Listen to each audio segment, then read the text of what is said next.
All right, what's up, y'all? So today I want to talk about something I probably made a video about before, more than likely. Also, this chair is a little creaky, so excuse that. But something I made a video about before, I'm sure, or at least I've touched on. And this is a topic I feel like you just can't address enough, to be honest. And that is being yourself and really kind of walking in your authenticity and just being the person that you are. You know what I'm saying? Like, I feel like that's something that a lot of us, we run from it. We run from it, we run from it, we run from it. We create these personas and characters and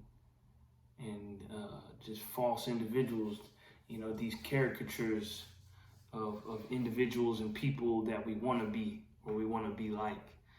And in doing so, we forsake who we are as people, as individuals, which is so important. Our uniqueness and the individuality that we bring to the world is something that is one of one. Can't be copied, can't be mimicked. It's unique to us. I think different things that have happened in our lives, societal pressures, whether traumas and things of that sort, cause us to sort of run from who we are. We all have insecurities, we all have self-esteem issues and feelings that we're just inadequate or people are better than us. And I feel like that's a general consensus amongst people, is that there's a high level of low self-esteem kind of just running through society, and that causes us to not want to be ourselves. Instead, like, why would I want to be me, the person who's not confident, the person who has in some of our minds we feel as if we're like I said, inadequate, stupid, not smart, not good enough, not this, not that. And that may stem from something someone in our life may have told us at one point or made us feel at one point. And so now we become these fake individuals, these phony clone individuals that offer nothing real and of substance to the world. So to me, one of the most paramount things you could do is learn to be okay with who you are. It took me a long time, bro. It took me a long time to really feel like I was cool with who I was. I grew up skateboarding. I grew up doing things that, traditionally were called, white, or I was just made fun of a lot for the things that I was into. My pants were too skinny, or my shoes were tore up, or I was hanging out with white kids because white kids skateboarded, and so on and so forth. You know what I mean? And that made me feel a certain type of way. I felt like I wasn't accepted by, the people that was closest to me sometimes, and even the people that I looked up to. Oh, you corny, or blah blah blah blah blah. But them same people now, they, the level of respect they show me now is, and it's funny how things come full circle, but that goes to show that if you continue to live in your truth and do what is true to you, people are going to pick up on it, and they're going to see, like, oh, he had it right all along. I was the one that was being goofy. But anyway, not to toot my own horn or anything, but I can say that, in a lot of ways, I switched up and tried to be more of a certain type of way because I was made to feel like the way that I naturally was and the things that I naturally liked were wrong. But at the end of the day, I continue to stay at my core who I was, because honestly, I couldn't do nothing different. Like, at the end of the day, I am who I am, who I am, who I am, and I can't change that about myself. And I'm blessed and I'm thankful that I can.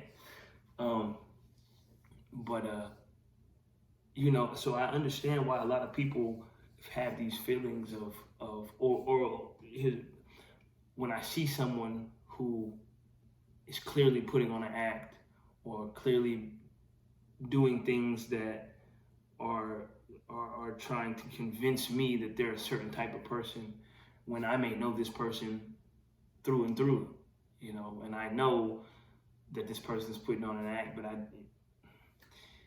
I understand it and I don't get mad or anything like that, or I'm like, or trying or judge them because I'm like, oh, you just want to be like, bro, I get it. I've been there. I've been in a place where I didn't want to be who I was. I didn't want to be myself. I would have been anybody but me at certain points in my life. But I learned where the true blessings and the true gems were in life, and they came from being who I was. And like I mentioned before, you know, the certain level of respect that you get from people, a certain level of admiration that people give you for staying the course and being who you are, and they can say, damn, he never switched up for real.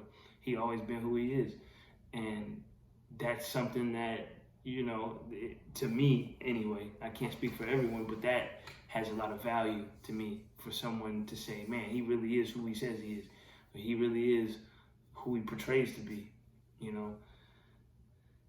And it also kind of goes back to the accountability thing that I talked about in the last video, where it's like, you know, just being true to the things that you say. So if I speak a certain life and I speak a certain lifestyle and I represent certain things, if you can't look at my life and see that that's the case, then what am I doing? So yeah, you know, that was kind of a brief little touch on the subject, but man, I'm telling you, like, don't let these people out here fool you, man. Don't let them fool you into thinking you gotta be something that you're not, you know what I'm saying? Or being somebody else. Because ain't nobody that can be you. And that's the most beautiful thing once you figure it out. So anyway, once again, I appreciate everybody watching. If you want to kind of further this discussion in the comments, or you have any sort of takes or comments of your own, please feel free to leave them in the comment section. And until next time, peace.